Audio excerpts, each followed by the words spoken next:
दोस्तों, आपके प्लांट पर यदि इस समय फ्लावर नहीं आ रहे हैं, यदि फ्लावर आ भी रहे हैं तो फ्लावर छोटे-छोटे हैं, उनकी कलियाँ नहीं बन रही है और कलियाँ बन भी रही है तो कलियाँ बिल्कुल मरी-मरी सी है और पीली होकर गिर जा रही है, या फिर आपके प्लांट पर बहुत सारे पीले-पीले पत्ते हो गए हैं और देखकर ऐसा लग रहा है जैसे प्लांट की ग्रोथ बिल्कुल रुक गई है।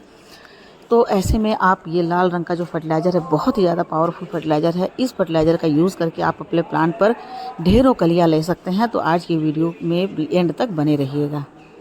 नमस्कार दोस्तों, पैशन गार्डनिंग में आपका बहुत बहुत स्वागत है। दोस्तों, आज की वीडियो में मैं आप लोगों के सामने एक ऐसे फर्टिलाइजर को शेयर करूंगी जिसका यूज करके आप अपने प्लांट पर ऐसे ही बड़े बड़े और बहुत ही सुंदर कलर के फ्लावर ले सकते हैं। क्योंकि ये जो फर्टिलाइजर है न सिर्फ फर्टिलाइजर है बल्कि ये फंगिसाइड का भी काम करता है और साथ ही साथ किसी भी फ्लावर में बहुत अच्छा कलर लाता है। तो इस फर्टिलाइजर का यूज हम गुड़हल के पौधे में ज्यादा करते हैं क्योंकि गुड़हल को ये जो फर्टिलाइजर है वो बहुत पसंद है और इसी तरह से इसमें ये जो ताकत होती है वो फ्लावर को बड़ा बड़ा कर देती है, फ्लावर में बहुत सुंदर कलर ले आती है। और न सिर्फ आप फ्लावर में इसका उपयोग कर सकते हैं बल्कि इसका फ्रूटिंग प्लांट में भी उतना ही ज्यादा यूज होता है, क्योंकि फ्रूटिंग प्लांट में भी उसे डालते हैं तो उसके फ्रूट जो है बड़े होते हैं और बहुत ज़्यादा स्वीट भी होते हैं, मतलब मीठे भी हो जाते हैं, रसीले भी हो जाते हैं। इतना ज़्यादा इस फर्टिलाइजर का प्रभाव होता है। तो कौन सा फर्टिलाइजर है जिसके कारण हमारे इतने सुंदर सुंदर प्लांट में फ्लावर खिले हुए हैं, बिल्कुल ऑरेंज कलर के, बिल्कुल ऑरेंज कलर के, रेड कलर के, मतलब इनका कलर जो है वो इनहेंस कर देता है यह जो फर्टिलाइजर है। तो ये कौन सा फर्टिलाइजर है दोस्तों? तो ये इसे कहते हैं पोटेशियम क्लोराइड, यानी कि पोटाश। पोटाश तो कई तरह के होते हैं, एक थोड़े से डार्क कलर के भी होते हैं, एक वाइट कलर के होते हैं, और आज जो मैं पोटाश आपके सामने शेयर कर रही हूँ वो पोटाश है रेड कलर का पोटाश, यानी कि पोटेशियम क्लोराइड। तो इस पोटाश को हम किस तरह से अपने प्लांट में डालें, कब डालें, कितना डालें और क्यों डालें, ये चारों प्रश्न बहुत ही ज़्यादा जरूरी है। कि हमारे प्लांट पर कई सारे हम देखते हैं कि हमारे प्लांट में सर्दी के दिन जैसे भी आते हैं तो ये छोटे छोटे से मिली बग लग जाते हैं, या छोटे से पेस्ट, छोटे छोटे से कीड़े जो होते हैं ब्लैक कलर के, व्हाइट कलर के, वो हमारे प्लांट पर लगने शुरू हो जाते हैं, जिससे कि हमारे प्लांट की कलियां छोटी हो जाती हैं। और उसके बाद जब छोटी कलियां होंगी, कलियों का विकास नहीं होगा तो हमारे प्लांट पर फ्लावर भी जो होंगे वो भी छोटे छोटे होंगे। आप देख रहे हैं इस प्लांट पर मैंने 1 महीने पहले ही ये पोटाश डाला था और अभी देखिए इसका कलर क्या है। मतलब इतना खूबसूरत कलर है, शायद कैमरे में उतना नहीं दिख रहा होगा जितना सामने से है। एकदम बिल्कुल ब्राइट कलर का है ये ऑरेंज, और साथ ही इसके जो फ्लावर है बहुत बड़े बड़े हैं, कली भी इसकी बहुत बड़ी है। और ये देखिए दूसरा प्लांट इसमें भी मैंने डाला था तो इसके भी फ्लावर का कलर आप देखिए और फ्लावर की साइज देखिए। तो ये जो पोटाश होता है ये बहुत ही ज्यादा कारगर होता है हमारे प्लांट के लिए। दोस्तों, किसी भी प्लांट के ग्रोथ के लिए जो एनपीके फर्टिलाइजर होता है वो सबसे अच्छा होता है। एनपीके में बिल्कुल बैलेंस्ड नाइट्रोजन, पोटेशियम और कैल्शियम और फास्फोरस होता है। तो नाइट्रोजन जो होता है वो किसी भी प्लांट के वेजिटेटिव ग्रोथ के लिए बहुत ज़रूरी है, तो उसके लिए हम नाइट्रोजन वाला फर्टिलाइजर डालते हैं, जैसे गोबर की खाद हो, वर्मी कंपोस्ट हो, या और भी चाय की पत्ती हो, कॉफ़ी हो, ये सब डालने से इसके वेजिटेटिव ग्रोथ होता है। उसके बाद जो फास्फोरस होता है वो प्लांट की जड़ों को तेजी से ग्रोथ पर लाता है। जब प्लांट की जड़ें तेजी से ग्रोथ करेगी तभी हमारा प्लांट बहुत ही हेल्दी होगा। और साथ करके पोटेशियम जो होता है वो किसी भी फल के लिए और फूल के लिए होता है। जब हम अपने प्लांट पर ढेर सारे फ्लावर चाहते हैं, हम ये चाहते हैं कि ढेर सारे फ्लावर हो, ढेर सारी कलियां बनी हो, तो उसके लिए हम पोटाश का उपयोग करते हैं।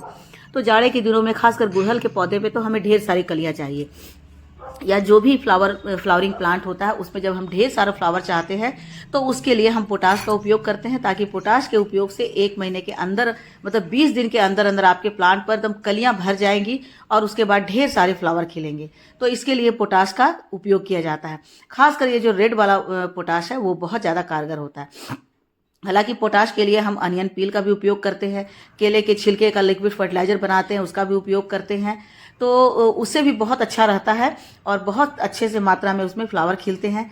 लेकिन जब हम थोड़ा सा जल्दबाजी चाहते हैं, और क्योंकि ये जो ऑर्गेनिक फर्टिलाइजर है वो थोड़े से देर से काम करते हैं, स्लो रिलीज होते हैं, और ये जो केमिकल होता है, ये जो मैं पोटाशियम क्लोराइड दे रही हूँ वो क्लोराइड की मात्रा में पोटाश होता है, तो इसलिए ये केमिकल होता है और ये बहुत जल्दी असर करता है हमारे प्लांट के ऊपर। तो इसलिए जब भी आप चाहेंगे कि बहुत सारी कलियां आपके प्लांट पर आए और इसी तरह से सुंदर सुंदर फ्लावर खिले, तो उसके लिए आप ये रेड पोटाश का यूज़ कीजिए। अब कितनी मात्रा में करना है और कब करना है, कैसे करना है, ये सारा मैं वीडियो में अभी आप लोगों को बताऊंगी। तो चलिए वीडियो को स्टार्ट करते हैं। तो ये जो लाल पोटाश होता है उसमें 95% पोटाशियम क्लोराइड होता है और पोटाशियम पौधों के लिए बहुत ही ज़्यादा फायदेमंद होता है। ये पौधों की रोग और कीड़ों से लड़ने की भी क्षमता को बढ़ाता है। पौधों में हम जब भी प्लांट की मिट्टी में नाइट्रोजन वाला कोई भी फर्टिलाइजर डालते हैं, चाहे वो वर्मी कंपोस्ट हो, चाहे वो काउडंग कंपोस्ट हो या फिर सरसों की खली हो, उसमें पोटाश की मात्रा बहुत होती है। तो जब वो हम डालते हैं तो कि हमारे प्लांट पर बहुत सारे नाइट्रोजन आता है, तो उस नाइट्रोजन का इस्तेमाल करने की क्षमता को भी ये पोटाश जो है बढ़ा देता है। साथ ही साथ ये पौधों में भी विकास बहुत तेजी से करता है। पौधों में 60 से ज़्यादा एंजाइमों को ये सक्रिय कर देता है, जिसके कारण हमारे प्लांट पर बहुत अच्छे से पत्ते जो है बहुत चमकदार हो जाते हैं, पत्तों का पीलापन खत्म हो जाता है और कलियां जो है वो तेज़ी से विकसित होने लगती है, तेज़ी से बढ़ने लगती है और उसके बाद ढेर सारी कलियां आ जाती है। खासकर जाड़े के दिनों में ये पोटाश और भी अच्छा होता है, क्योंकि ये पौधों की ठंड की सहनशीलता को भी बढ़ाता है। जो भी हम फसल लगाते हैं, चाहे वो फ्रूटिंग प्लांट हो या फ्लावरिंग प्लांट हो, तो उसकी गुणवत्ता में सुधार लाता है और फसलों के रंग और आकर्षक होने में भी ये सुधार लाता है। मतलब पौधे के रंग, फ्लावर के जो रंग है उसको बहुत ही इन्हेंस कर देता है। फ्लावर का रंग चाहे वो रेड हो, चाहे ऑरेंज हो, चाहे वो येलो हो, ये सब में कलर बहुत तेजी से ये बढ़ा देता है। साथ ही साथ ये क्या करता है कि फसल की जो शेल्फ लाइफ है उसको भी बढ़ाता है। पोटाश को अब क्या करना है, इस्तेमाल कठोर पानी को साफ करने में तो वैसे किया ही जाता है। मिट्टी में ड्रॉप ड्रेसिंग के तौर पर भी ये डाला जाता है। मतलब मिट्टी में यदि मिट्टी अल्कलाइन हो गई हो तो उसको डालने से थोड़ा सा ये मिट्टी को अच्छा करता है। मिट्टी में पोटेशियम की कमी होने पर पतझड़ में पोटाश डालना अच्छा रहता है। जैसे अब आएगा फरवरी मार्च, उसमें भी जब आप डालते हैं तो ये पतझड़ में बहुत अच्छा काम करता है, लेकिन इसको हमेशा नहीं डालना है, आपको 2 महीने के अंतराल पर ही डालना है। तो अतिरिक्त इसके बाद क्या होता है ये कि इसकी कितनी मात्रा डालनी है, क्योंकि जब हम इस पर ये जो केमिकल होता है उसको हम ज़्यादा नहीं डाल सकते हैं। जो भी हमारे जो ऑर्गेनिक होते हैं उसको हम ज़्यादा भी डाल देते हैं तो उससे कोई हमारी मिट्टी को, पौधे को हानि नहीं होती है।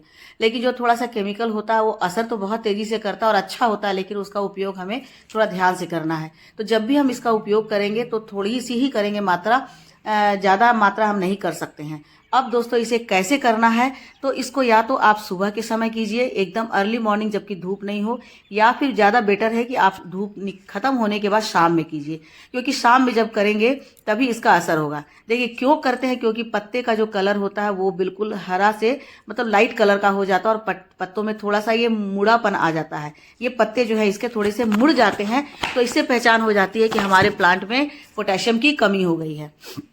साथ ही साथ पत्तों में थोड़ा सा पीलापन भी आ जाता है और पत्ते कुछ कुछ पीले भी होने लगते हैं। तो उसके लिए आपको चाहिए कि समझ जाइए कि उसमें पोटाश की कमी हो गई है। तो जैसे मेरे इस प्लांट पे पोटाश की कमी हो गई है तो मैं वीडियो बनाने के लिए रुकी हुई थी, तो अभी मैं डालूंगी। लेकिन पोटाश डालने से पहले आपको क्या करना है कि इसमें आप एक अच्छा सा वर्मी कंपोस्ट या काउडंग कंपोस्ट डाल दीजिए, क्योंकि सीधे मिट्टी में हम इसे डालेंगे तो बहुत ज़्यादा असरकारी नहीं होगा। इसे दूसरे किसी फर्टिलाइजर के साथ मिलाकर डालना सबसे अच्छा होता है। तो इसके लिए मैंने काउडंग कंपोस्ट और वर्मी कंपोस्ट दोनों को मैंने मिक्स कर दिया है और उसके बाद अब मैं देखिए 2-3 मुट्ठी इसमें डाल दूंगी, कि मेरे इस प्लांट में पोटाश की कमी हो गई। तो पोटाश की कमी को दूर करने के लिए हमें ये पोटाश लेना है। बैलेंस वाले पोटाश लेंगे तो तीनों NPK तीनों बराबर बराबर मात्रा देगा, लेकिन ये जो मैं पोटाश ली हूँ इसमें 50-60% 0060 इसका है या 0050 है ये इसमें मात्रा। तो इसमें पोटाश की मात्रा ज़्यादा है तो इसे हमें लेना है। और उसके बाद इसमें आधा से कम, क्योंकि ये 10 इंच का गमला है तो आधा चम्मच से कम डालना है, या 2 चुटकी इसमें 2 पिंच डाल देना है। वैसे तो आप इसमें यदि व्हाइट वाला डालते हैं तो वो भी 2-3 पिंच डाल सकते हैं। ये मैं रेड वाला डाल रही हूँ तो आधे चम्मच से कम लेकर के आपको पूरे पौधे पर प्लांट की मिट्टी में स्प्रिंकल करके और अच्छे से मिला देना है। दोस्तों मैं आप लोगों को ये भी बताऊंगी कि जिस समय इस केमिकल पोटाश का उपयोग नहीं होता था, नहीं इसको बनाया गया था, तब घरों में या खेतों में लोग पोटाश किस तरह से डालते थे, कैसे उसका उपयोग करते थे, पोटाश के लिए वो लोग क्या बनाते थे, कैसे बनाते थे। तो ये तो रेडीमेड हमें मिल जाता है, लेकिन ये देखिए दूसरा है राख। यानी वुड ऐश, लकड़ी की राख जो होती है वो बहुत अच्छी, उसमें पोटेशियम की, मैग्नीशियम की मात्रा होती है। तो ये जो है बहुत अच्छा फंगीसाइड होता है, पेस्टिसाइड होता है, इंसेक्टिसाइड होता है और उसके साथ साथ पोटेशियम का रिच सोर्स होता है। अब ये देखिए दोस्तों, जब मतलब पोटाश जो नाम है, पॉट और ऐश, यानी पॉट में बनाया जाने वाला राख डाल करके जो मात्रा फर्टिलाइजर की बनती है वो पोटाश कहलाती है। तो पहले के ज़माने में मिट्टी के कड़ाही में, मिट्टी के बर्तन में या मिट्टी के कलश में राख को, लकड़ी के राख को डाल करके पानी डालकर छोड़ दिया जाता था 20-25 दिन। उसके बाद इसको ये तैयार हो जाता था, तो इसलिए पोटाश कहा गया है। तो इस तरह से पोटाश बना करके उस समय खेतों में डाला जाता था। लेकिन अब जो है ये रेडीमेड बन जाता है, तो हम लोग इसे ले आते हैं, इसे डालते हैं। तो यदि आपके पास ये रेड पोटाश नहीं हो तो आप ये लकड़ी की जो राख होती है उसे भी आप अपने प्लांट में डालेंगे तो बहुत सारा काम करता है। इसे बल्कि आप पौधे पर स्प्रिंकल भी कर देंगे तो बहुत सारे जो पेस्ट है जो हमारे प्लांट पर लगते हैं वो पेस्ट नहीं लगेंगे। पोटाश में तो इतनी क्षमता होती है कि मिट्टी में जाने के बाद मिट्टी में फंगस नहीं लगने देता है, कीड़ों के अटैक को रोकता है और जाड़े के दिनों में ठंड को के लिए पौधों को ठंड से बचाता भी है, सहनशीलता लाता है। जैसे सरसों की खली करता थोड़ा सा गर्म होता है, वो पौधे को ठंड से बचाता है, उसी तरह से ये पोटेशियम क्लोराइड जो होता है वो भी हमारे पौधों को ठंड से बचाता है। अब दूसरी बात है, जो हमारे पत्तों में जो है ना वो उसमें कमी हो जाती है क्लोरोफिल की, तो उसके लिए भी ये पोटाश जो है बहुत अच्छा होता है। जब हम पोटाश डाल देते हैं तो पत्तों में क्लोरोफिल जो कमी होती है वो भी दूर हो जाती है और हमारे पत्ते हरे हरे हो जाते हैं और बिल्कुल निरोग हो जाते हैं। तो इसके कारण भी ये पोटाश जो है बहुत अच्छा काम करता है। फ्लावर को तो खिलाता ही खिलाता है और इसी तरह से हमारे पत्तों को भी बहुत बिल्कुल हरा भरा कर देता है। नाइट्रोजन की मात्रा होने पर भी यदि पोटाश की कमी हो जाती है तो पत्ते मुड़े मुड़े हो जाते हैं, बिल्कुल उनकी नसें दिखने लगती है और लाइट कलर के हो जाते हैं और पत्ते पीले भी हो जाते हैं। तो उसके लिए आपको इसमें पोटाश डालना ज़रूरी होता है। जब ये पूरे तरह से पत्ते हरे रहेंगे तो आपका प्लांट जो है ऐसे ही हरा भरा रहेगा और उसमें ढेर सारे ऐसे ही खिल खिल करके फ्लावर आएंगे। तो इसको बिल्कुल धूप में नहीं करना है दोस्तों, क्योंकि धूप में आप डालेंगे तो तुरंत इवापोरेट होकर के वो प्लांट से हट जाएगा, मिट्टी से हट जाएगा। इसलिए या तो आप अर्ली मॉर्निंग कीजिए जब धूप नहीं रहता, धूप मतलब डालने के बाद 2 घंटे तक धूप नहीं मिले, या फिर आप शाम को करते हैं तो सबसे अच्छा होता है, क्योंकि शाम को आप डाल देते हैं तो रात भर ये हमारे पौधों पर काम करता है, जिससे बहुत तेज़ी से असर होता है और 1 सप्ताह के बाद ही आपको देखने में मिलेगा कि हमारा प्लांट जो है बिल्कुल हरा भरा हो गया है। तो ऐसा करके आप भी रेड पोटाश डाल करके अपने प्लांट को बहुत सिक्योर कर सकते हैं। लेकिन ये ध्यान रखिएगा कि ज़्यादा नहीं डालना है। यदि गलती से आपसे ज़्यादा डला गया है तो आप उसमें पानी की मात्रा ज़्यादा डालिए, ताकि बॉटम होल से ये जो क्लोराइड की मात्रा है वो निकल सके। खासकर गुलाब के पौधों में आप इसका उपयोग नहीं करेंगे, क्योंकि गुलाब के पौधों में जब क्लोराइड की मात्रा ज़्यादा हो जाती है तो उससे मिट्टी जो है अल्कलाइन हो जाती है, और जब मिट्टी अल्कलाइन होगी तो उसमें रोज़ का जो प्लांट है बिल्कुल भी परफॉर्म नहीं कर पाएगा, ग्रोथ नहीं कर पाएगा। वैसे तो गुड़हल के लिए भी यही कह सकते हैं कि इसमें भी क्लोराइड की मात्रा ज़रूर ज़्यादा हो जाएगी तो मिट्टी उससे ख़राब हो जाएगी। तो मिट्टी को सही बनाए रखने के लिए हमें इसकी उतनी ही मात्रा डालनी है, जैसे आधा चम्मच से कम डालना है या 2-3 पिंच डालना है, 2-3 चुटकी डालना है, तभी हमारी मिट्टी जो है बहुत अच्छी रिच मिट्टी बनेगी। अन्यथा मिट्टी हमारी अल्कलाइन हो जाएगी और फिर पौधे पर इसका असर नहीं होगा, तो फिर आप लोगों को लगेगा कि ये जो बताया गया है वो गलत है। तो इसका बहुत ही सेफली यूज़ कीजिए दोस्तों, तभी आपके प्लांट पर बहुत अच्छी ग्रोथ होगी और बहुत अच्छा सा फ्लावर आएगा। तो आशा है दोस्तों आप लोगों को वीडियो अच्छी लगी हो। Thank you for watching.